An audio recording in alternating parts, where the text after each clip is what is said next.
Britanski BBC je objavio informacije o tajnom nalogu koji je izdao ukrajinski predsjednik Vladimir Zelenski, prema kojem Kijev priprema novi plan pobede koji bi trebalo da bude spreman do kraja godine.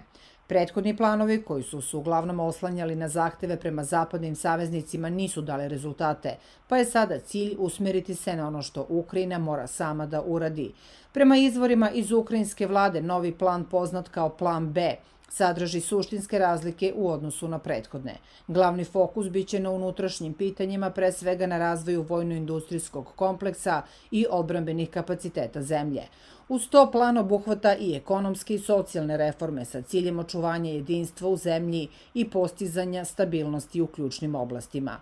Cilj ovog plana, kako navode izvori, jeste da Ukrajina uradi sve što je u njenoj moći kako bi postigla održive rezultate i očuvala unutrašnju koheziju. Poseban akcenat biće stavljen na unapređenje domaće vojne industrije, smanjenje zavisnosti od stranih resursa i jačanje društvenih institucija koje su ključne za dalji razvoj zemlje. Prethodni plan Zelenskog uključivo je 5 ključnih tačaka koje su se uglavnom bazirale na zahtevima prema Zapadu.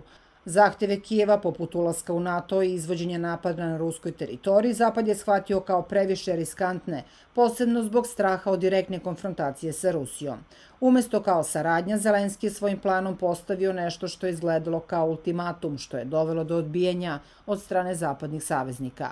Političar Oleg Carev u intervju za Cargrad kritikovao je Zelenskog ističući da njegovi planovi izgledaju kao da su zasnovani isključivo na zahtevima prema Zapadu, bez stvarnog plana kako da Ukrajina sama doprinese svoj stabilnosti i pobedi.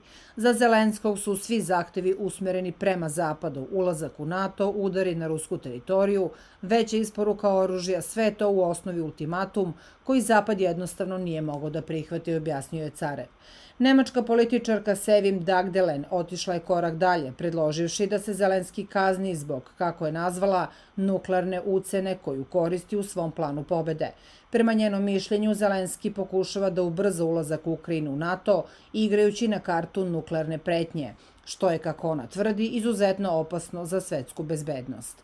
Dagdelen je naglasila da bi isporuke oružja Ukrajini trebalo prekinuti kako bi se sprečila dalje eskalacija sukoba, jer je, prema njenim rečima, Zelenski sve bliži pokretanju globalnog sukoba.